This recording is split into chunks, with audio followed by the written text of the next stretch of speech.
Cannibals. Why are vampires sexy and cannibals not? What differentiates the monsters and the monstrous?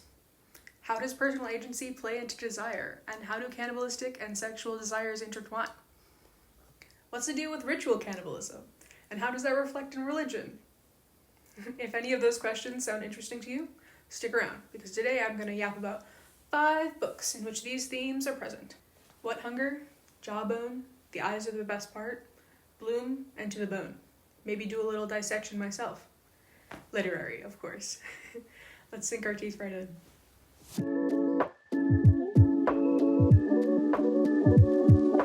Here be cannibals! You've got to watch out for cannibals! To set the stage, or maybe our plate, today I'm drinking the Edgar Allan Poe tea from Simpson & Vale. No, they do not sponsor us, but I really think they should, because it fits so well. I chose Poe's tea today because it fits twofold. Of course, Poe is one of the founders of many modern macabre and gothic horror tropes, which is quite in line with an analysis of cannibalism.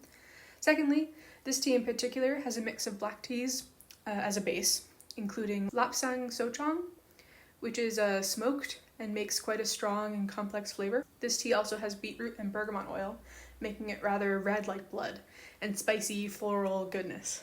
Overall, a great tea, and it fits well with the themes of today's video. Right now, I'm going to give you a summary of each of the books I will be analyzing, so you can more fully understand where I'm coming from. Don't worry, there will be a spoiler timestamp for each, and I'll keep my analysis as spoiler-free as I can. Enjoy. What Hunger by Catherine Dang. This book starts out with a family of 4, a set of immigrant parents and their 2 children, the older brother Tommy and the younger sister Ronnie. Ronnie is short for Veronica. She's our main character here. There's a lot of family drama in this story, and the main inciting incident is when Tommy has a fight with their dad, and he takes the car and he drives off to work in a hurry. He never returns home, as he was in a fatal car crash, turning back into their neighborhood that night. It's clear that both the father and Tommy are very sorry about the harsh words that they said earlier in the morning, because despite never making it home, Tommy had picked up his father's favorite food, and their dad had done a similar, I don't exactly remember what the gesture was, but a similar gesture to Tommy, showing him, not through words, but through actions, that he is apologizing for the things that he said. Their mother immediately falls into a severe depression. She barely gets out of bed, never mind out of her pajamas, and Ronnie is obviously not coping well either. She was as close as sharing a bedroom with her brother, and has a hard time sleeping now, and it completely falls off the rails in class. She does, however, want to continue participating in school life, especially now that she's in high school. While she does wish for Tommy's guidance, she decides to sneak out in the middle of the night and go to a party at a classmate's house. This party starts off okay. Ronnie and her friends drink way too much, and this is kind of seen as a coping mechanism for Ronnie. She already feels out of control, and so she thinks, why not just let the alcohol be the one taking control away from her? She ends up flirting a little bit with this guy in her class, Michael, and he is significantly more sober than she is. He takes her up to his room, they start making out, and Michael starts to take off Ronnie's clothes. Ronnie asks him to stop.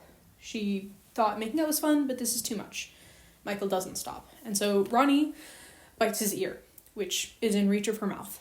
She completely fixates on the feeling of his ear inside of her mouth, the blood that she can taste, and how this makes her feel in control. Michael is obviously screaming and in pain, pushing himself off of her and is trying to run out. He does succeed, but there's blood everywhere. Ronnie dresses herself, leaves the party. She actually starts to walk home, since she didn't want to find her friends at the party and honestly just wants to be alone after this harrowing experience with Michael. She is drunk on the side of a highway, and it's made clear that this is not a short journey home. It's fucking cold, wicked late at night, and a man stops next to her on the highway and tries to drive her home. She refuses and does make it the rest of the way home safe, wakes up in her own bed, having crawled through the window in the middle of the night, safe, but only traumatized. The family is dealing with the death of Tommy, and they're organizing a funeral, having relatives from Vietnam visit, and specifically the father's sister, so Ronnie's aunt. She ends up staying for months, and is a constant foil to their father, who is closed and quiet. This aunt is quite open and picks up the family, including Tommy, by keeping fresh fruit on his altar. I will say, because it is important for later discussion, that their family is Christian, and Ronnie does think about the cannibalistic aspects of Christianity when she is brought to Mass to honor Tommy. But Ronnie is still struggling in school. She feels a deep satisfaction whenever she sees Michael in class, his ear all bandaged up. And it feels like the most of the middle of this book is just Ronnie absolutely yearning for raw meat. She misses the taste of Michael's blood, and she actually goes to the butcher a few times and orders like the most tender meat, literally paying in coins because she doesn't have enough like physical dollar cash. She wants to get her hand on like a filet mignon because that's what the butcher said is the most tender. She does it a few times, savoring the meat in the woods by the butchers, just like sinking her teeth into it, ripping it apart, chewing it, and thinking about how this was very much alive and how now it's just flesh in her hands and she can taste like the salty, briny, tender flesh. Meanwhile, the neighbors have been having frequent fights. They're a couple, a man and a woman, and the man appears to be beating the woman. Ronnie and Tommy had had one interaction with the man before. They tried to free a squirrel that was trapped in a cage behind the neighbor's house. The neighbor absolutely blew up on them, saying that it was his land, the squirrels were pests, he can do whatever he wanted, and that if he ever caught the kids messing with his stuff again, it would be the end of them, that they were over. Nothing really changed since, though Ronnie sometimes thinks she can hear or see more squirrels stuck in the cage behind their house, literally tearing themselves apart from fear and desperation trying to break free out of this cage. One night, Ronnie has snuck out. She has not been sleeping well, and she's only been really eating raw meat, preferring it that way. There's been a pretty great scene where they're all out, the family after the funeral are all out to eat at like a hot pot restaurant. I don't know if it's exactly hot pot, but a similar sort of style where they're served boiling broth and meat, and you're supposed to cook the meat in the broth before eating it. But Ronnie just like shovels the meat into her mouth raw, and her mother becomes absolutely embarrassed and like pushes all of the meat down into the broth to cook it. And Ronnie is upset. She wanted to eat the meat raw, and it doesn't have the same appeal now that it's cooked. So on that night, she snuck out because something about Tommy's death has just been really bothering her. The objects that they found in his car after he crashed. One of those objects was a bracelet. It's bright yellow. She doesn't call it a friendship bracelet, but it seems like that sort of thing. She had noticed Michael's older brother wearing the same one when they were at school, and Ronnie has convinced herself that this is connected, that Michael's brother knows something, or meant something to Tommy and his death. So she bikes over to the house where she was assaulted, and is met with the older brother, who is accusing Ronnie of stalking his younger brother. Now, that's super fair, because she had recently dumped her lunch all over him at school and is always staring at him in class, like fantasizing about the blood in his ear and the texture of his flesh, etc.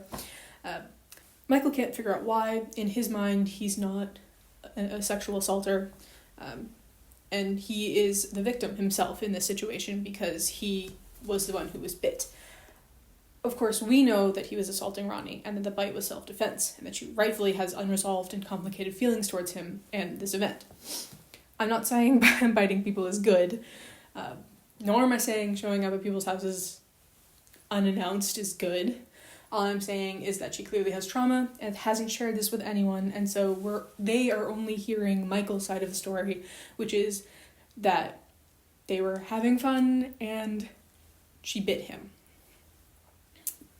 which obviously causes survivor's bias, something like that. The picture of the plane with the ones that get back. Yeah, anyway. So they're only hearing Michael's side of the story, and he is painting himself as the victim. But anyway, the brother indeed does have the same bracelet, and when asking him about it, Ronnie realizes that they were a couple. Michael's brother and Tommy had been together the day that he died, and the brother hasn't had the space to grieve his boyfriend's death because they weren't out. They didn't run a lot of the same circles anyway, so they didn't have a lot of like mutual friends that would have known, and he hasn't had the space to really come to terms with the fact that his boyfriend died driving home from seeing him after this argument with his father. Ronnie is absolutely thrown. She can't believe that Tommy would hide something so big from her, and realizes when she caught him sneaking out by their window, she thought maybe he was seeing a girl, but it never came to her. She never considered that he was seeing a boy. She is slightly delirious and starts to head back home. On her way home, this is again the same highway that she walked home the night she was drunk. The same man stops and tries to pick her up again. This time it's raining or snowing or something, and she's in such a state after realizing that her brother had been hiding the secret, and also being back at the house where she was assaulted was really traumatic and heavy for her, and so she agrees. The man does start driving her home, but makes a detour and starts feeling Ronnie up. She's not happy, of course, about this, and she defends herself in the way she knows how. She bites him. She bites his neck and face and literally tears chunks of flesh off of him, reveling in the taste of his blood. The fact that it's warm and not cooled like the stuff she gets from the butcher. The fact that it's fresh and, visceral, and she can feel him struggling. The scene is a lot. It's not particularly graphic. To be honest, I thought it was going to be worse. It is still incredibly fucked up, though. Of course, it's just not as insane or over the top as I thought it was going to be. It's mostly just talking about how Ronnie is feeling the power of her jaws and tasting the saltiness of this guy's blood. Eventually, she lets herself out of the car. The guy isn't too hurt because he drives away, swearing ferociously, and Ronnie continues her way back home. She's not too far from home anymore. Once approaching home, she sees through the neighbor's window that the husband is brutally beating his wife. She is so fed up with male violence at this point. XYZ has happened on this night. She knocks in the window, scaring him out of the act, leaving his wife on the ground as he runs outside to catch Ronnie. She tries to run away, but soon the husband is on top of her, seemingly about to beat the shit out of her, and who appears but Ronnie's mom, stabbing him with a kitchen knife. After killing the husband, we watch as Ronnie's mom licks her fingers of his blood. The way I gasped. The mother-daughter cannibalistic bonding. Wow, gagged. We see Ronnie as she's, still reveling in the fact that she's been tasting this guy's blood just, minutes before. And then her mom is saving her life, first of all, and second of all, also reveling in the taste of this man's blood. Absolutely insane. They cut up the body, mom totally taking charge. They put him in some trash bags, dump him in a nearby lake, they hose down the yard, they get rid of their clothing, everything, the whole 9 yards. And when they're in the car, Ronnie finally gets to hear a story from her mother's past, who has also been very closed and quiet. It's so unusual that Ronnie is giving it her whole and utter attention. Basically, when her mother was younger, she was stranded on an island when trying to escape Vietnam during the war. Everyone slowly died of hunger on this island, and the survivors were going insane. She was forced to kill her fiancé and eat him, lest he kill and eat her. The hunger, this desire for flesh, is hereditary. Babes, this was wild to me. Generational trauma in the form of self-preservation cannibalism? Alright. Yeah. Alright, that's the most basic summary that I think I can give to get my points across. Next book. Okay, so The Eyes Are the Best Part by Monica Kim starts with another family of 4, 2 sisters and their parents. Very early into the story, the main character, Ji-won, her father leaves her mother for another woman. Ji-won's mother, Uma, then slips into a depression, very similar to the last story. Ji-won and her sister try to keep her mother stable and functioning, and not simply waiting at the door for their father to return. But then Uma starts seeing a white man. The family is Korean American. The white man's name is George. George has these bright blue eyes, which Ji-won starts obsessing over. Now, George is a racist and a pervert, very obviously oogling the waitresses at the restaurants he brings the family to, which of course are the best Chinese places in town. But to Ji-won, Uma, and Ji-won's sister, they're mid at best. Not to mention that George and Uma can't even communicate at the beginning of their relationship. George doesn't speak much Korean, and Uma doesn't speak much English. So as Uma and George's relationship continues, Ji-won is trying to stay off academic probation, managing 2 friends that don't like each other, and cope with her father leaving and her mother's depression.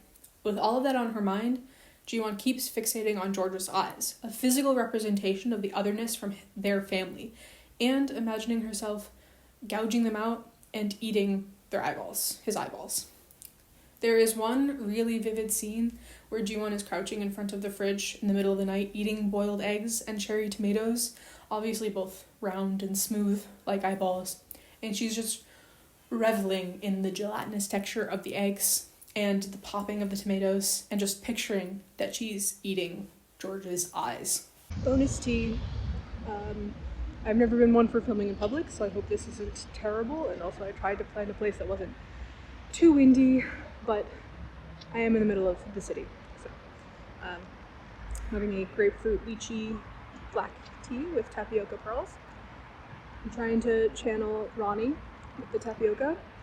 I don't know if that's a good thing to do, but this is the closest I was willing to get.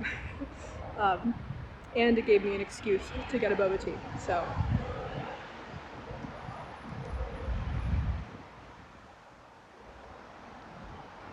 I don't like thinking about eyeballs while eating things, I think is the answer. But delicious tea. It's my favorite place in Germany because it's open on Sundays. And cheers. Back to me. Things take a darker turn one evening when Ji-won visits a friend and comes across a blue-eyed homeless man near where she parks her car. After an evening with that friend, she comes back to her car and sees that the homeless man has died. She is morally torn over whether or not she should scoop out his eyes and eat them. She realizes that it's pretty weird to eat these eyes, like the baseline, I guess, thinking that it's pretty weird to eat someone's eyes who you just fucking found, but go off. But she figures the guy is already dead, and she desperately needs to satiate her craving. So she eats them. She scoops the eyeballs out, tucks them in her pocket, and drives home to savor them. She loves the experience. It is satisfying and grotesque and leaves her wanting more. She's still ultimately craving George's blue eyes, not just some random guy. Some more things get fraught in Ji-won's life. George moves in, her 2 friends at college are becoming a bit obsessive over her, and she still feels very out of control and craving eyes. One friend in particular, Jeffrey, is rather manipulative and like a typical nice guy in all the performative ways. He becomes obsessed and possessive over Ji-won and non-stop texts her and searches for her around campus, stuff like that. In a late-night encounter, Ji-won ends up in a fight with a guy in an alley. She ends up accidentally bashing his head too hard against a wall or a staircase, killing him. Upon seeing that his eyes are blue, she plucks him out. The vivid imagery of her chomping on those cerulean orbs is honestly spine-tingling. I didn't find this book very scary, but it did have a very high gore factor, like very body horror. Back at home, Ji-won hears George calling her sister a slut on the phone to his friend, and this is one of the many things that he's done that is just absolutely infuriating to Ji-won, and she decides she's had enough. Her desire for his eyes has gone too strong. He's a racist piece of shit, and he's clearly using their mother. So Ji-won sets up a dating profile with a stereotypical, attractive Asian American woman's picture, and finds George on the dating app. They hit it off, Ji-won not exposing that she knows him and just saying all the right things, knowing what he's looking for. So she's catfishing him, and eventually invites him out for coffee to expose him. When George pulls up to the coffee date a few days later, he is astounded and obviously very upset. Ji-won insists that they should just get coffee and talk it out, playing it rational and collected, but she's actually slipped a drug, I believe it was Ambien, into his coffee. So George gets drugged up, he's pretty out of it, and Ji-won takes his truck and drives him off to a secluded construction site. This is where she attempts to take out his eyes, getting as far as putting the knife under his eyelid when he regains some control and pushes her off.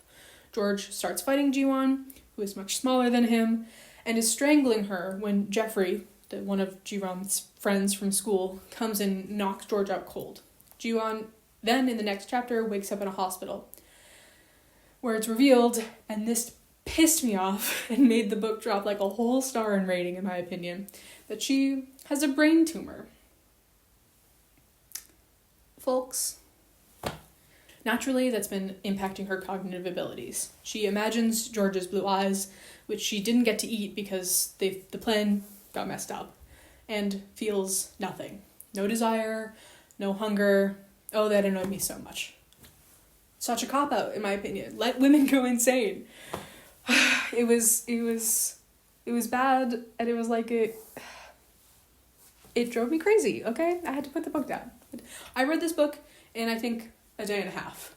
This was the reason that it was and a half, because I had to put it down. Because, what do you mean she had a tumor? And it's like using it was all a dream trope. Come on. But there's still some left, so maybe it'll make itself up. Thankfully, it wasn't the end of the story. George is also pretty messed up from the fight, and he's in the room over from Ji-won, so they're like neighbors. Plagued by very real nightmares of George coming in to finish her off, Ji-won devises a plan. She starts cheeking some of her pills, and one day she dissolves them in cranberry juice and pours it down a sedated George's throat. He slowly stops breathing, sedated to the point where his lungs are relaxed so much that he isn't breathing anymore, and he dies. Ji-won takes the opportunity to cut out his eyes and brings them back to her room. She enjoys them thoroughly. She's savoring them and finally feels full and satiated. She then calls Jeffrey, who up until this point, the hospital has been like not allowing him in. She's been ignoring him.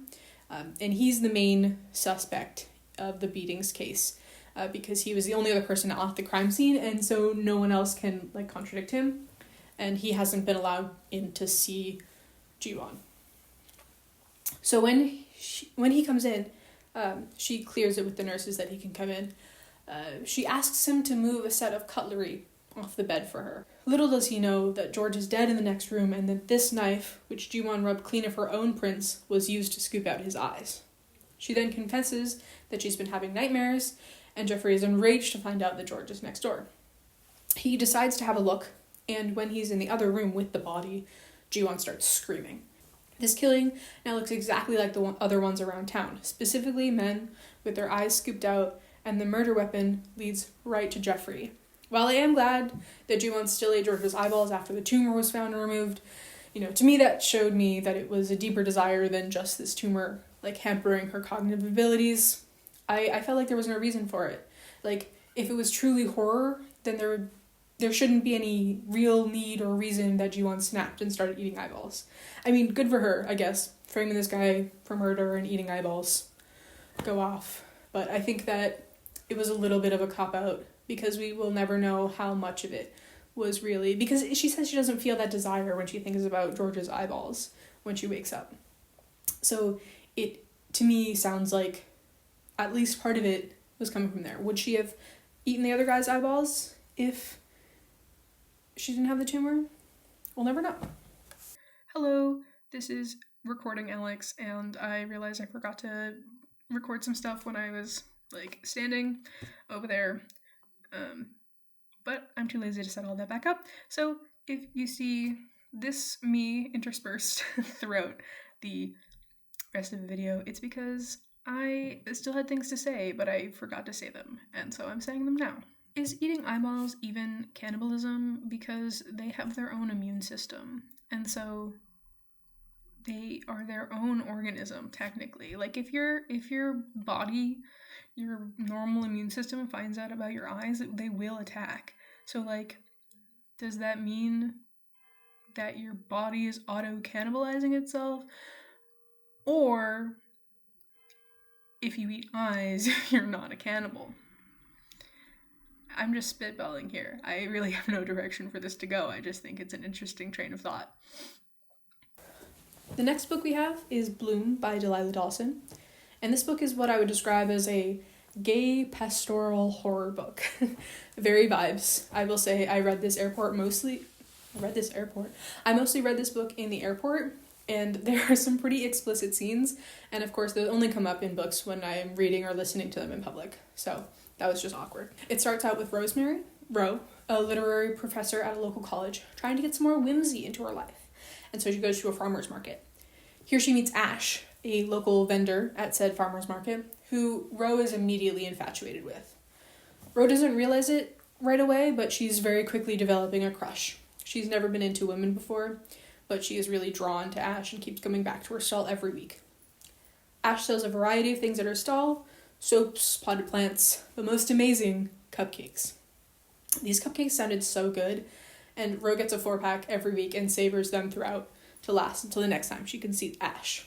But literally the flavors, they sounded amazing. They were very like floral and like what you would find at like an artisanal farmer's market cupcake stand, I suppose, like, which makes sense. Obviously that's what the author's going for. But I would have eaten them. And when we get to the end of the book, you'll see why that's upsetting. So Ro and Ash start seeing each other outside the farmer's market, and Ash is very secretive. She is very protective of her privacy and really needs Ro to understand that she has boundaries that cannot be crossed. The first time that Ro goes to Ash's house, she starts to snoop a little bit, and when she's caught, it's so awkward. I died of secondhand embarrassment. Ash gets so mad and throws Ro out and seems to end things. Rosemary is utterly destroyed. She is almost addicted to this woman and her cupcakes. After moping around for a while, Ash eventually recalls Ro and is like, okay, if you promise to respect my boundaries, we can try to keep this thing going. And Ro is like, oh, thank God, I was going to die after being dumped by my first lesbian lover. Relatable. So they start seeing each other again, and one of their first dates they go on is a hike. They have a great time. They start making out on the top of the mountain. Things are getting heavy when they notice a guy watching them and taking a video or pictures of them.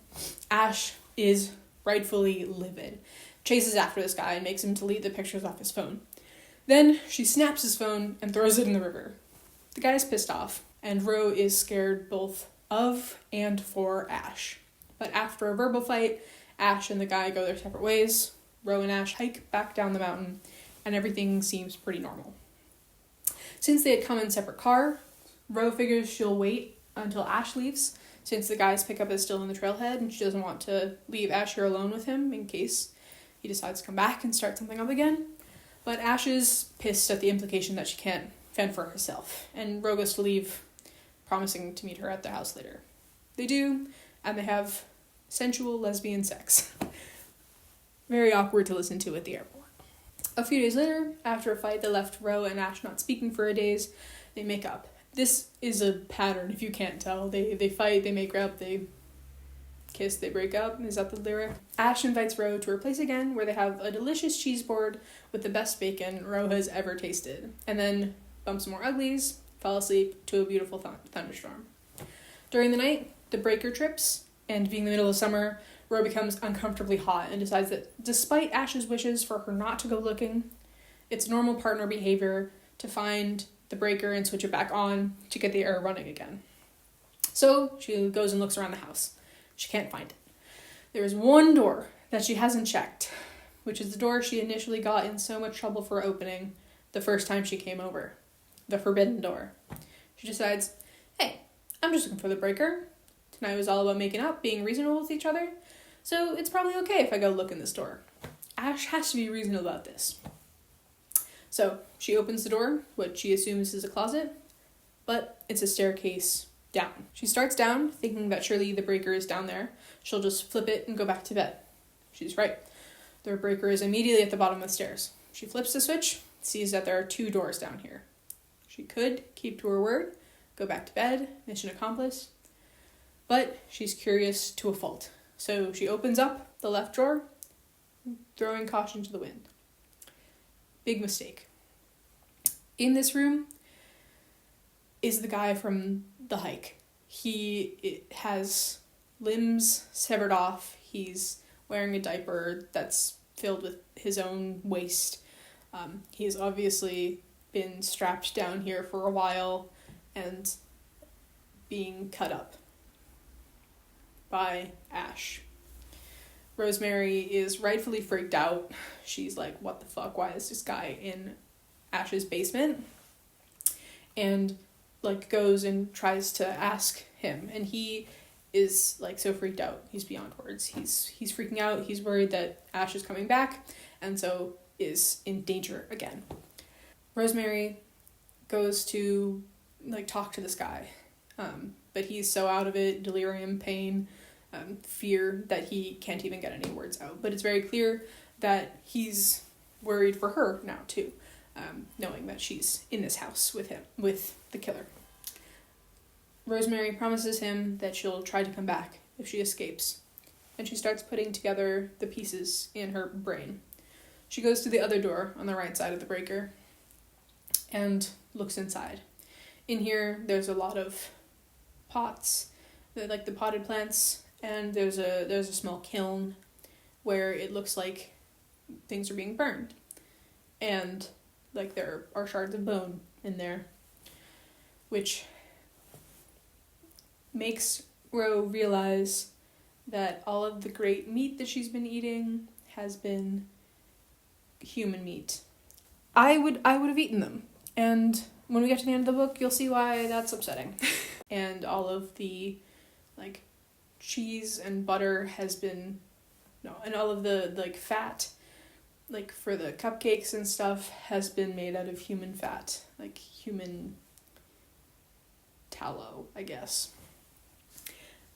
And is rightfully fucking scared. She's like, I have been dating a serial killer who is eating humans and feeding them to other people. And Ash starts to come down the stairs. Rosemary's freaking out. She's like, I have to get out of here. There's, like, no way for me to properly get out of here. And so she is, like, trying to go out of, like, this little window, and Ash stops her. They have a little bit of a fight, and Ash goes on this thing about, like, oh, like, I thought you were the one. I thought we could look past this. And, like, insane. You're telling me you thought that we could look past a little bit of cannibalism? I don't think so. Like, what? She says that the only way for the two of them to be together, there were two ways for them to be together. One is that Rosemary was ignorant, well-behaved, didn't know. Obviously not possible anymore. Two is that Rosemary is by her side, doing the killings with her. Rosemary is thinking about all of the people that, apparently she's eaten multiple people now. And she's nauseous. She's trying to think her way out. She's a very smart, intelligent woman, so she's trying to think her way out, and she decides to go for it. She's like, yeah, Ash, if you had told me, I would have been right there by your side. And so Rosemary is led back to the room with the guy, and Ash says, okay, if you're gonna be with me, you have to prove it. Kill him. And so together, they slit his throat, and the guy is dead. Do you ever go insane because you're gay? That's what it felt like. Okay. The final chapter is Ash and Rosemary sitting on the porch, enjoying some more muffins, of course, and a letter comes for Rosemary. And it's actually a magazine that she had published poetry in. And Ash comes up and is like, you think I didn't notice this message that you hid in this poem that you had published? And Rosemary is trying to deny it, but she has hidden the a help me message and the address. And the last thing we see is Rosemary falling out of her wheelchair because her legs have been cut off by Ash so that she can't run away. And Ash coming after her, saying that she's going to cut off her hands. She can no longer write poetry and tell no one where they are. So, watch out, folks. It was really wild, honestly. So, Rosemary ends up being eaten with the rest of them because Ash is just trying to keep her there. So this next book doesn't quite fit with the rest simply because it's a historical fiction rather than a horror or a speculative fiction book. But I did want to include it because of the cannibalistic themes and the themes of purity. This book is To the Bone by Alena Bruzas. And it's been nearly a year since I read this book, so my apologies if the summary is a little less than stellar of the other ones. Regardless, this book centers on an indentured servant named Ellis, who leaves England to join Fort James in Jamestown in the new Virginia colony that will become Virginia, United States. Ellis finds herself working for Henry Collins and his pregnant, mostly bedridden wife. Ellis is not treated well at all by this couple, and finds solace in her attraction and love for Jane, only for that to be stripped away from her as well by Henry. This book is set in the winter between 1609 and 1610, a time colloquially known as the Starving Times, where colonists did not properly prepare for a North American winter, and food dwindled and dwindled until there was nothing left. Most of this book is Ellis lamenting the lack of food, naturally, wishing she were allowed to see Jane, and attempting to get along with Henry's wife. Ellis is expected to keep food on the table, even as grain rations are cut and cut again, and soon she and her master's wife are barely eating a meal a day. Henry, however, does not seem impacted by the lack of food at all. Henry's wife loses the baby she's carrying, allowing this to go into more religious themes and societal reactions to abortion and miscarriage, because, if I'm remembering right, she aborted the baby because she couldn't eat enough and needed to save energy for herself, but framed it as a miscarriage to not upset her husband or arouse suspicion. I fact-checked it later, and yes, they got herbs to induce abortion, but Henry was so mad at his wife might lose the baby that he choked her. They even have a line about the colonization of her body and comparing it to the New World, which I thought was a really great metaphor. At some point, the colonizers attempt to grow their own food, but it doesn't take. They leave the fort to forage, but that doesn't go well either. They're attacked by local Native American tribes for likely eating their food and crops, though that's not outright said, as the narrator is just focusing on her own hunger and how to abate it. One of Ellis's friends dies on an excursion outside the fort to pick fruit one day, and this causes Ellis to be beaten again by her master and forbidden to see Jane, her girlfriend, again. The fruits are gone, though. Ellis doesn't know where, but she suspects that Henry has taken them to wherever he is stockpiling food, and for himself and for the rich folk in town. Religion is outright mentioned a few times in regards to what people can and cannot eat. Like at one point, Ellis says that Leviticus instructs people to not eat horses, but there was one day everyone had to give up their horses to feed the village. This later sparks more controversy when it appears as though town leaders are having a feast with the horse meat. There's not enough food to last them, and yet the officials are getting to splurge and eat more than their fill. Ellis and Jane start to seriously wonder if there has been stockpiled and hoarded food. In her desperation, Ellis starts to steal from their dead neighbors. This starts with her sneaking into the houses and taking stools and chairs to burn, one at a time, and then she returns to a house for a second time, and the bodies are gone. They don't appear to have been brought to the mass grave, but they are no longer where they were in bed when Ellis had come by previously. In the night, later than people should be going out due to the cold and dark, Ellis sees someone dragging a body. You can guess where this is going. They continue to raid the houses of the dead, eating moldy bread and shoes, and wishing they were well enough to catch rats and eat those too. Jane's parents die in their sleep, and Ellis finds her and takes her back to the Collins household. Henry is absolutely furious about this, since they already don't have enough food, and now Ellis is asking that they have another mouth to feed. It doesn't really end up mattering, though, because they haven't eaten in like 3 days, and Jane dies. Ellis rightfully loses her shit. Her girlfriend just died in her arms. And then Henry, this motherfucker, is like, alright, she can be some use to us now, and hands Ellis a butcher knife. That's right. Ellis dismembers and eats her dead girlfriend. The whole time she's cutting her up, she's thinking about how beautiful she is. Messed up. Towards the end of the book, Henry has gotten so incredibly angry at everything and is raging up and down town. He sends Ellis out to look for food, which they know there is none of, and when she returns, she finds Mistress Collins dead, beaten to a pulp in her own bed by Henry's hand. When he returns, he asks Ellis if she wants to share this meal with him, and that he brought salt to season his wife with. He has progressed to actively killing to eat, instead of just munching on corpses. Ellis refuses, they fight, and of course Henry wins because he's been eating so much more, and is a grown man compared to this malnourished teenager. He leaves her alive, though, likely so that he can have another fresh meal later, but he does offer to share the meat again later, and Ellis agrees to survive both starvation and beatings. The next morning, Henry calls Alice Bertie, the name of his dead wife. He surprises her with flour and honey, which he's been hiding this whole time.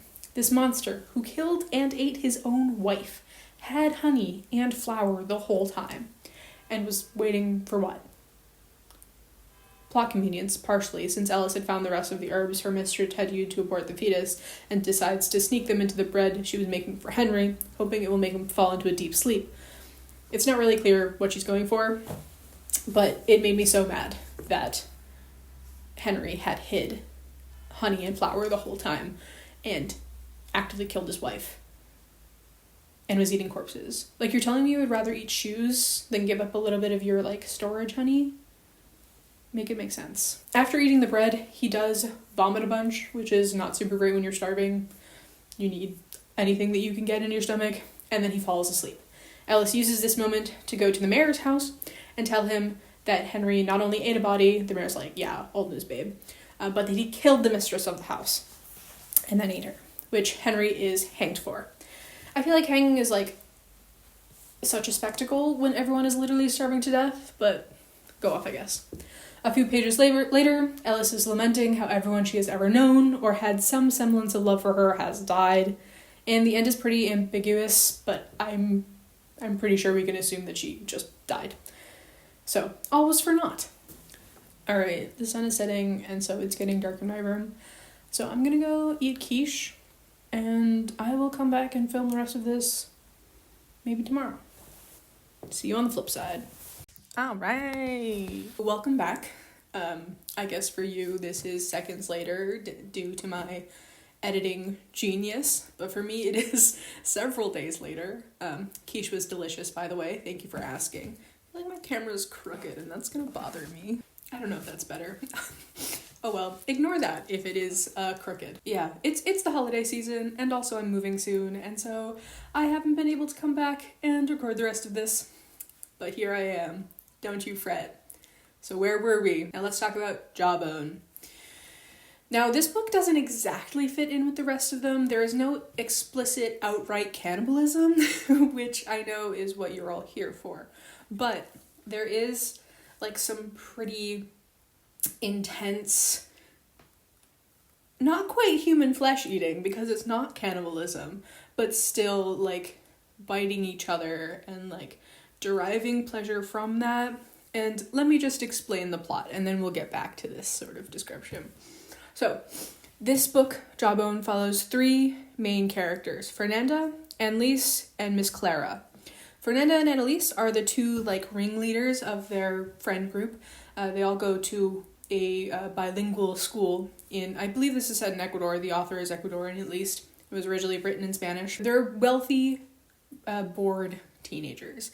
And Annalise and Fernanda, they have sort of troubled pasts, and they are bonded by their shared, like, sort of love of chaos and destruction and creepypastas.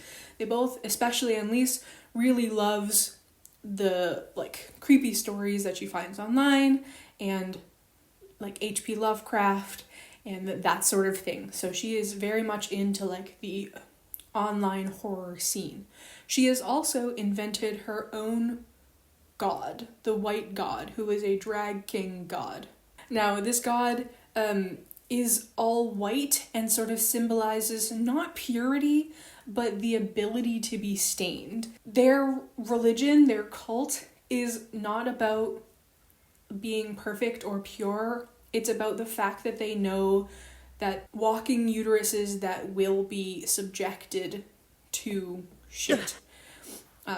I think at one point they literally say, like, the menstrual pad before it's been bled on. It's white, it's in a way pure, but it's not meant to be pure, it's meant to be tarnished. And so they take this sort of approach to purity and that symbolism of not being perfect, but meant to be fucked up, essentially. Fernanda and Annalise and their friends frequent this construction site. It's an abandoned house that has never been finished. It's got, like, open rooms, and nobody is ever there. It's sort of their little hangout spot that they go. They tell each other scary stories, and they dare each other to do wild things, like punching each other as hard as they can in their stomach.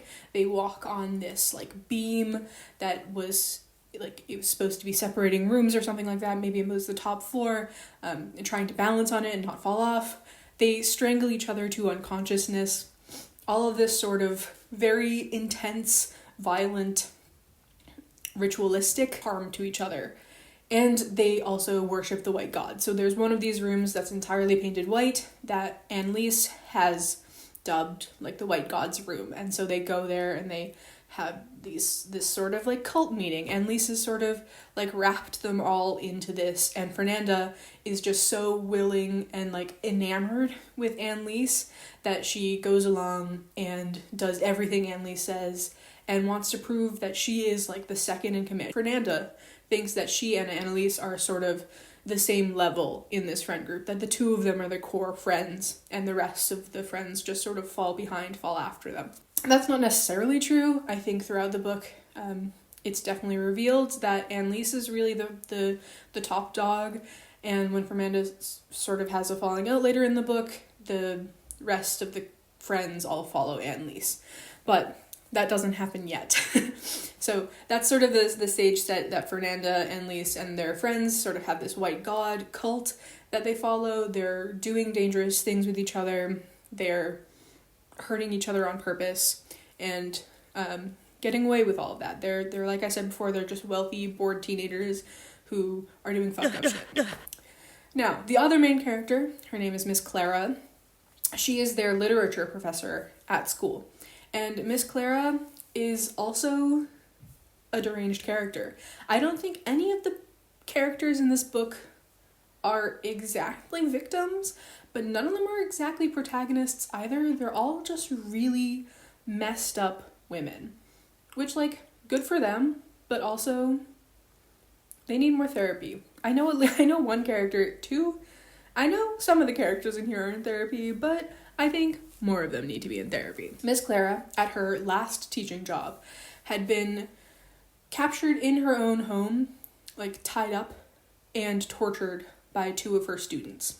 And this is very much present in her everyday conscious. It was a very traumatic event. A lot of people said she wasn't ready to go back to teaching yet, and yet here she is. And she's teaching these children, these teenagers who are incredibly messed up and have their own religion and are doing damage to each other. And they start potentially doing damage to her as well. And they're bringing up all of these memories of this past trauma that she suffered, and it compounds, I think. But that's not the only weird thing about Miss Clara. Not that being traumatized is a weird thing.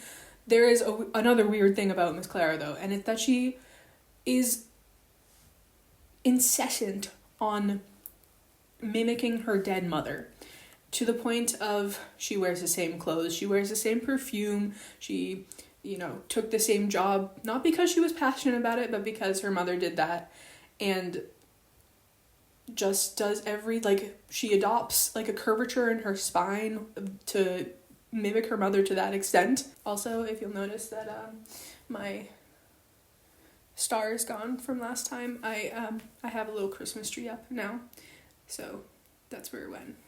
Unrelated. Anyway, she has an x-ray of her mother's spine on her wall in her house so that she can properly mimic how messed up her mom's spine was. And she had been taking care of her mother, Miss Clara had been taking care of her mother through the end of her life. And there's this moment where she is just so obsessed and wants to become one. It's sort of that sort of obsession when you want to be in someone's skin and just inhabit every atom that they're inhabiting. It's that extent where she takes that, and her mother is on her deathbed, and she just starts making out with her. What? She's I would never understand that. But anyway, Miss Clara is the other main character.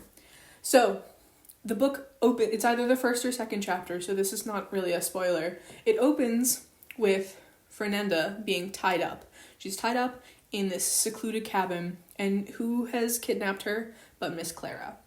And Miss Clara is subjecting Fernanda to a very similar sort of torture that her last students subjected on her. We don't understand why at this point. We don't have any of this information about the characters. It switches back and forth between these conversations between Fernanda and Annalise and their friends about the White God, and Miss Clara and her trauma, and talking about how she's dealing with these children in class and dealing with sort of life and living around these teenagers, all of who are very much triggers for her and her trauma, but she just has this need to be like her mother, so she can't possibly fathom having another job. And then also it goes towards like Fernanda's therapy sessions, but we only get Fernanda's side of the therapy, and so we don't actually know what the therapists are saying to her, and we just can see her occasionally be very defensive about her situation and what's going on, and really defending her actions that she's taken throughout her relationship with Annalise. Though we do sort of see, as it goes on, she comes to realize that the things that she's been doing with Annalise aren't necessarily like normal girl behavior. I think let girls be girls. If they want to start a cult in an abandoned house, and who hasn't started a cult in their abandoned house? But all hail Scrimp. The book goes along, it's detailing more of their explorations together. A really pivotal moment for Fernanda in her friendship with Annalise is when they're at this party with some older boys, and Annalise mentions that she has some nudes on her phone. So the boys and the group of girls, they sort of challenge each other to a contest where they're balancing on the edge of a building. Now, the girls have practice with this. They do this in their abandoned building all the time, and so they can do it with ease. They can do it backwards. They can, tell a story while it's happening. The boys are a bit freaked out. They are like, this is stories up in the air. We are going to die if we fall off of this. But they accept. And they say, if we do this, we can ask anything we want of you. And the girls are like, yeah, likewise. So they do.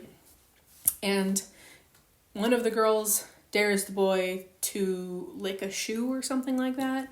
And so they consider it like reasonable retribution to see Annalise's nudes. And so Annalise shows them. And they are disgusted. They are appalled. They leave. They straight up, they are like, this is gross. I can't believe you showed this. Is sick. You are sick people for doing this. And Fernanda realizes that these are nudes that she has taken of Annalise for her, where Fernanda has bitten Annalise all over her body, made her bleed. There's blood trickling down the drain of the shower that they're in.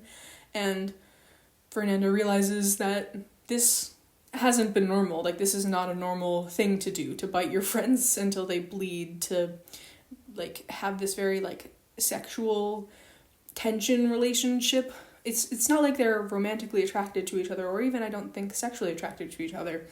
They just... Annalise really does get off to this pain and this gore and being hurt. She's very much a masochist. And Fernanda just wants to please Annalise, so she does these gruesome sexual acts. Mostly it's Fernanda drawing blood from Annalise, and Annalise getting pleasure from that, and like reveling in the fact that she is sort of becoming bloodied for the White God.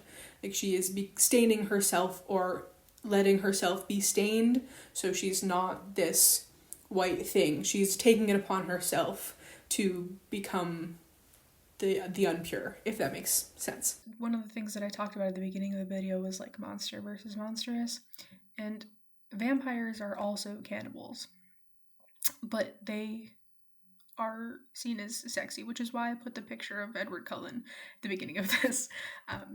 Because is it only because they are no longer human that they are sexy?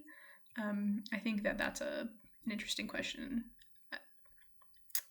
because vampires are seen as sexy and they do literally the same thing as cannibals, except they just drink blood instead of like eating the whole thing. So if there was a human that just drank blood rather than also eating the flesh of somebody, would we still hate them with the fervent that we hate cannibals? So it's switching back and forth, and Fernanda, in her captivity, she's getting more and more uncomfortable. She, soils herself. She's begging Miss Clara to explain why. She hears Miss Clara have a gun, and she's like, I don't know what I did to this. And then it switches back to a writing assignment Annalise has done for Miss Clara's class. And this is their literature teacher.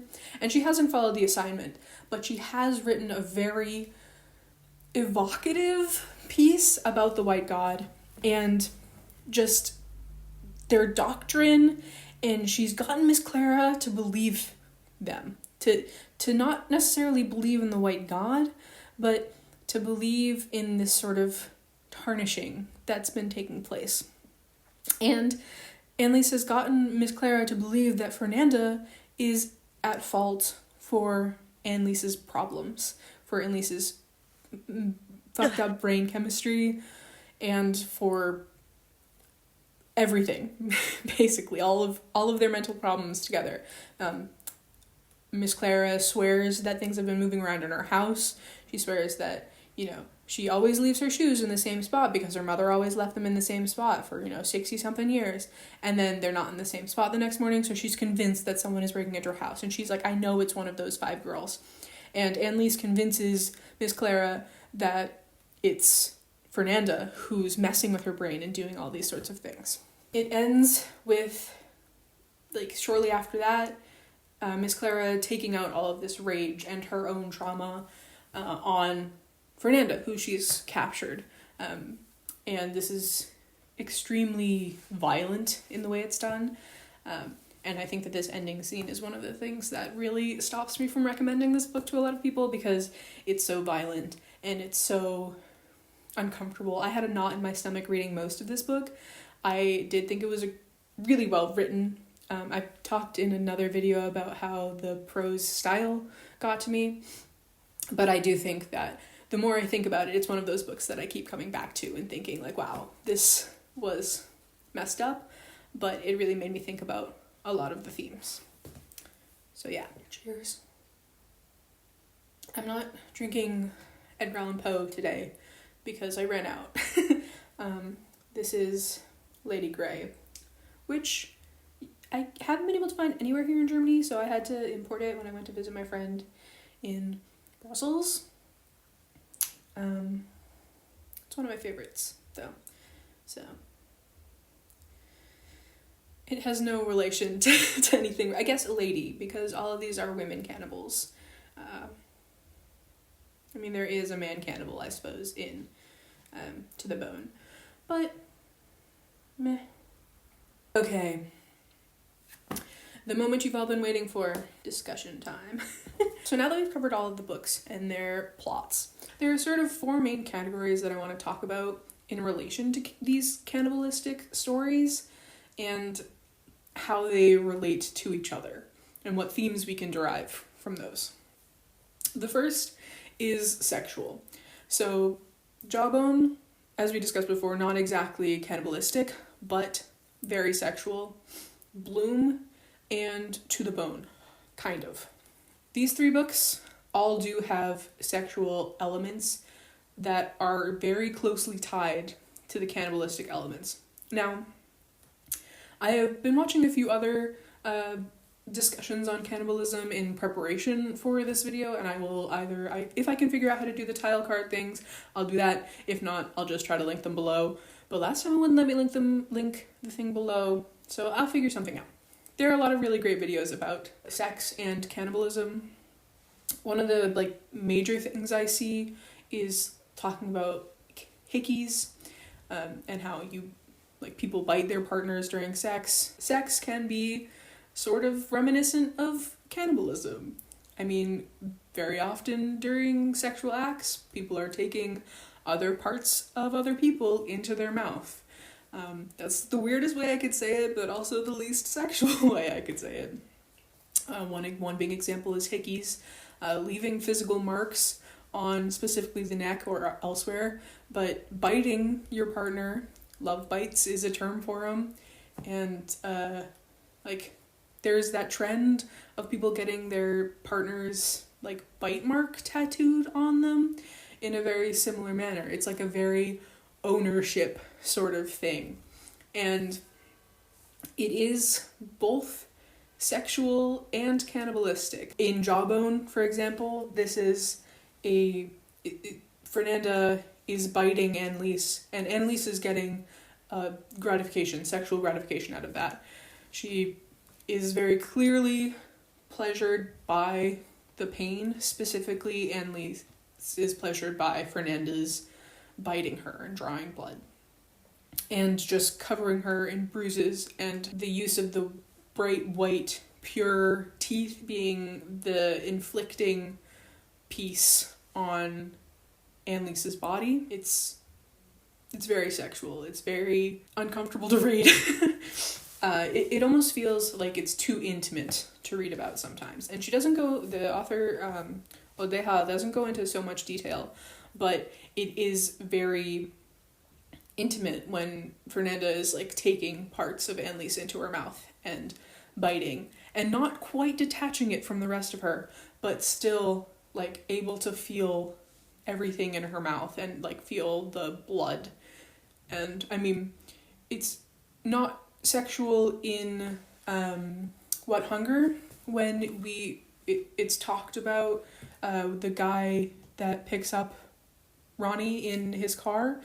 Clearly he's going to try to do sexual acts to Ronnie, and instead she bites him, and it bites his throat and his neck, the same spot where, you know, in a consensual situation, those could be hickeys, you know, but Ronnie takes it just a bit further and detaches the flesh from his body, and that's what makes it, like, it's just the bit more pressure from going from this sexual act to this cannibalistic act, which I think is really fascinating to look at. Like, how much is too much? Where does the line from, like, pleasure and pain, those are, like, very connected in a lot of ways, and what crosses that line? How do we go from, like, a sexual bite to a cannibalistic bite? In Jawbone, have we crossed that line? Have we crossed that line when Ronnie, again, is being assaulted and she bites the guy's ear off? Would it be across the line if she had just bitten his ear? Would that have been, like, that can be playful, but because she bit it off, it's then become entirely different. And of course, you know, there's a line, which, how much pain is too much pain for pleasure? There's this other book that I haven't read yet, but is potentially on my list. I don't know if I want to read it. I just watched a video that was describing it. It's called The Sluts, and it's about gay men talking about their, like, sexual fantasies, specifically regarding this one man who is, they're not sure if he's gone missing or not. He's an escort or something like that. Again, I haven't read it. But a lot of these men have, like, very violent fantasies, and one of them has a very specific fantasy to kill someone while he's having sex with them. And where's that line? Like, if he's biting that person, like, when does it cross into necrophilia? When is it cannibalism? If he's a gay man giving a blowjob and then his partner dies, is it cannibalism? If he bites down on his dick too hard? Maybe that's not the right question. Not quite the same, but in Bloom, they are not intertwined in the same way. So in Bloom, in case you've forgotten, that's the lesbian couple that one of them is killing people and feeding bits to her partner. Now, this person doesn't know that she's being a cannibal. She thinks that, you know, my girlfriend makes the fucking best cupcakes. But she doesn't know that those cupcakes are made with human fat. And the bacon that she's eating is actually, you know, human tenderloin. And so that's sort of, there's also the idea of, like, consent here. And is she actually still like she is a cannibal because she is eating human flesh, but she doesn't know she's eating human flesh. And when she finds this out, when Ro finds out that she's been eating human flesh, she is sick to her stomach. She cannot believe that she's been doing this the whole time, and yet she has to keep doing it in order to stay alive. In order for Ash not to kill her, she has to be content with the idea of eating human flesh. And they have this very sexual relationship, and the relationship has grown on these cupcakes in particular, which are human based. And so Ro has to come to terms with the fact that she's been eating human flesh and been in a very sexual relationship with this other woman who has been feeding her human flesh. And I think that there is a very strong allegory for sexual assault and rape. Ro has not consented to eating human flesh, and she's been doing this against her will this whole time, and she feels incredibly betrayed, rightfully so. Bloom is also, like, it's so closely tied to sex, also because they weren't having sex on the mountain, but they were, making out on the mountain, an intimate act, when this guy was filming them, and the guy is then the one that they're eating together, which I think has a clear line, which also ties into another one of the themes that I will be talking about. Lastly, in the sexual category, there's To the Bone, which has sort of the same idea as Bloom, but inverse. So in that, Ellis is forced to eat Jane. They're out of food, and Master Collins makes her eat her girlfriend. Now, they haven't had a sexual relationship, but they're in a romantic relationship. It's clear from the beginning that they're partners, and it takes on a new element that she hasn't been able to be intimate with her partner, but at the same time, she has to cannibalize her. And she is, in a way, she's taking her partner into her mouth and becoming one with her. And it becomes a new life-sustaining force in, I think, a very similar way to, like, a relationship being, like, a life. Don't be codependent. Like, a relationship is a very emotional support in a very direct contrast to the physical support that Jane is now giving Ellis, because Ellis has eaten Jane. Next up, we have religion. Now, 2 of the books are about Christian themes, and the other one is Jawbone. The other one's always Jawbone, because Jawbone is weird. But we have To the Bone, which is Christian, What Hunger, which is specifically Catholic, and Jawbone, which has this own invented religion about the white god. So I think that the cannibalism in these books are supposed to reflect religion in a way. To the Bone, as we talked about in the summary, they do discuss how eating some things is forbidden in Leviticus. They talk specifically about horses, but it's very clear that you're supposed to draw the connection that if you're not supposed to eat horses, you're definitely not supposed to eat humans. It's a religious society, and the queer transgression on top of the cannibalistic transgression, you're supposed to be drawing these ideas that God would not be happy with them, even if they're doing what they must to survive. They should have just stayed in England. What Hunger? Ronnie outwardly talks about how Catholicism, specifically, is a cannibalistic religion. Now, it's all Christian religions, Christian sects, but Catholicism in particular talks about, like, the transubstantiation, turning the bread into the body of Christ and then eating it, and the wine into the blood of Christ. If Christians were to make an eyeball equivalent for Jesus, so bread is body, wine is blood, what is eyeballs? Boba? Grapes? Hard-boiled eggs? I can keep going. Monica Kim gave me some great ideas for this. And to me, that raised a lot of really interesting questions about the holiness of cannibalism.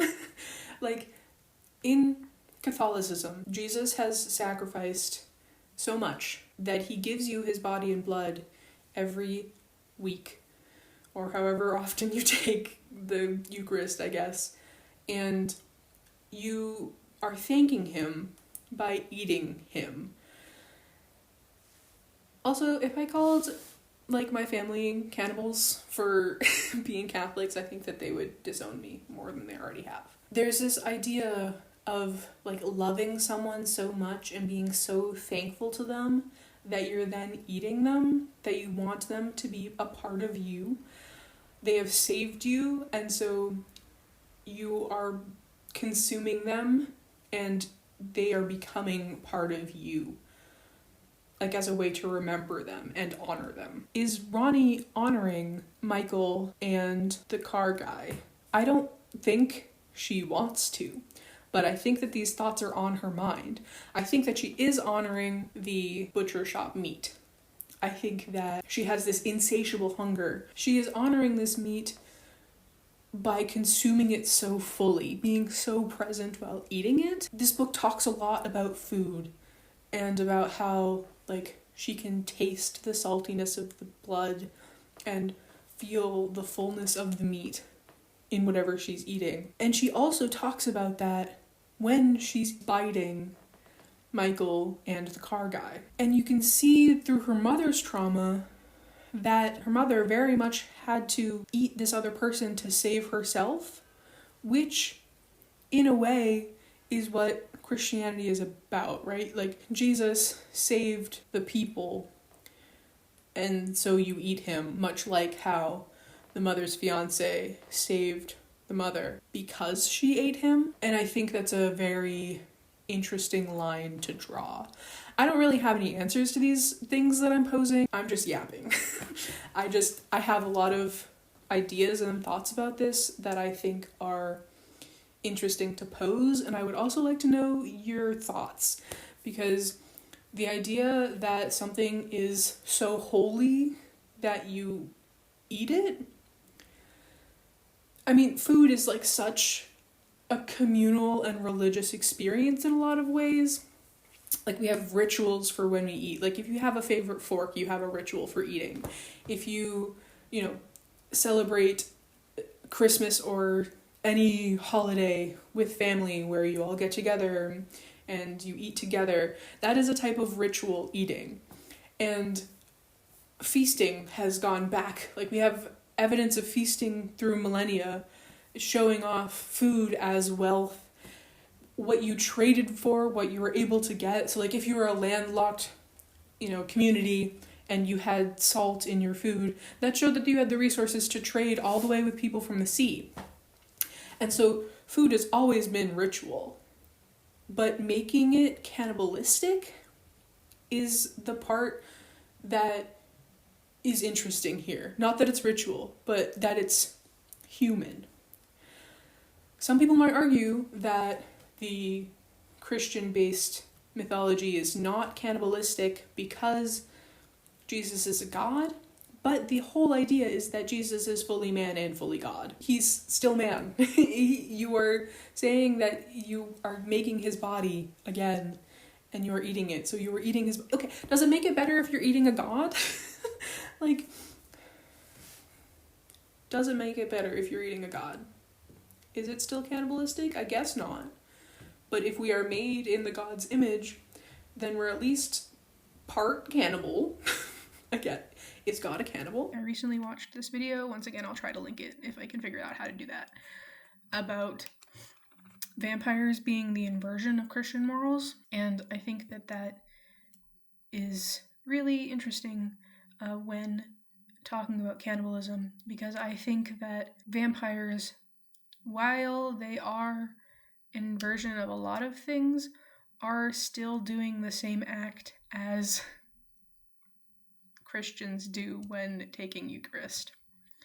I think that they are honoring their meal and eating it to survive, right? Except they're supposed to be unholy, so that's the whole idea, that they're the inversion. Also the fact that they can't do the crucifix thing. Hot take. And lastly, Jawbone, which of course, as we discussed before, is not the same because it is not actually cannibalistic because they're not actually eating anything, but they're like drinking each other's blood kind of, so that sort of fits. And it's not Christian based. It is their own white god. But it is very clear that they're doing these acts to soil themselves in preparation of the white age is what they call like the past pure age. They are still doing cannibalistic things in honor of their god. They are acknowledging that they are not pure or not going to stay pure, and in order to worship, they are taking that knowledge and enacting violence on each other. They are showing their god that they are willing to not be pure for him by biting and cannibalizing each other, which I think is really fascinating. It doesn't have the same idea that you're eating for your god, but it's the act of being eaten. So it's the opposite way. It's like Fernanda was enacting the cannibalistic thing on Annalise, so Annalise could be closer to God, rather than in a religious context. So example, What Hunger, Veronica was eating the men in order to honor them in memory of God, I guess. Let me know your thoughts about that below. The next sort of set of themes I have is the self-defense or preservation aspect of cannibalism. This is obviously present in To the Bone. Everyone's dying, they have no food, they need to save themselves, and so they're cannibalizing each other. That is like the main and like most accepted cannibal story. Some other stories that are just cannibals for the sake of being cannibals are not as well accepted as cannibals for the sake of survival. There are plenty of stories historically of people eating other people to survive. We have the story of Ronnie's mom, again, stranded, and she eats her fiancé because otherwise she is going to die. We have To the Bone, which is based off of a real story in colonial, what is now the United States, where people did eat other people to survive the starving times. The other two examples I have here are not the same sort of survival situation, but are still self-preservation to the protagonist. So first we have The Eyes Are the Best Part, where so much is going on in Ji-won's life that she latches on to the idea of George's blue eyes, and she has to preserve her family in some way, and those eyes are a symbol of the otherness and a symbol of the torment that her family is going through. And so she eats the blue eyes because she is trying to protect herself. She is preserving herself by eating these eyes, and in the end it works because she ends up killing George and thus setting her family free from him, and also letting herself be free from this sort of tormenting thought, just because she's taken into her own hands, but she has preserved her family in the meantime, because this obviously wasn't a good situation for Uma either. She was in an abusive relationship, it was not good for her younger sister. George had been calling her a slut, had been taking advantage of the family, was racist, misogynistic, xenophobic, all the great stuff. Secondly, in this sort of not quite self-preservation but still self-preservation mode, we have Bloom, where Ro is forced to eat humans that Ash is feeding her so that she can stay alive. We see at the end of the book that Ro has her legs chopped off. She's not able to leave, and she's been like sending secret messages out through her poetry and her writing. And it's clear that in the meantime, Ash is still feeding her humans. It's not like she can stop. She can't just all of a sudden go vegetarian, because Ash knows that this is like a wedge that'll become between us. And Ro acknowledges that she is completely at the mercy of Ash. And so to survive, she needs to keep eating people and keep being excited about being with Ash outwardly so that she can survive to try to keep escaping. Now, it's not literal survival because she could just eat like the vegetables, etc. But she can't let her guard down. She can't seem like she's not as invested in Ash because Ash will just outright kill her and eat her then. Finally, I don't have a lot to say about this point, but I did think it was really interesting that 2 of these 5 stories were about immigrant families, What Hunger and The Eyes Are the Best Part. And I think that the othering that is played into that, both of those are set in America with Asian families moving in. And I think that the othering that happens in the United States with families like that is very much being symbolized here. One thing that it really brought to mind for me is stories of kids bringing homemade food to lunch and being bullied for that in schools. Obviously, humans should not be eaten, period, and should not be brought for lunch at school. But it's this idea that food is very personal and very cultural, and these protagonists are subversing that expectation by taking it further. And they are eating humans as a trauma response, not only from the outright trauma that's stated in the books, so losing Tommy and losing her dad in Jiwon's case, but also the othering that's happening societally. And so they are taking the role of their family in this microcosm of a book, of a story. So Jiwon and Ronnie are taking the family's role in society in their family. They are being othered for their food choices in their family, while their family is being othered for their food choices in society. And I think that's an interesting connection. I don't have much more to say about that because I haven't really struggled with that in the past. I can't connect with it on a personal level. Not that I can connect with eating people on a self-defense level either, but I thought it was an interesting point that was worth being brought up. So if you have more to say about that, let me know. I would love to hear it. In the meantime, that's all I really have to say about Cannibals. See you around. Flesh covered in bites.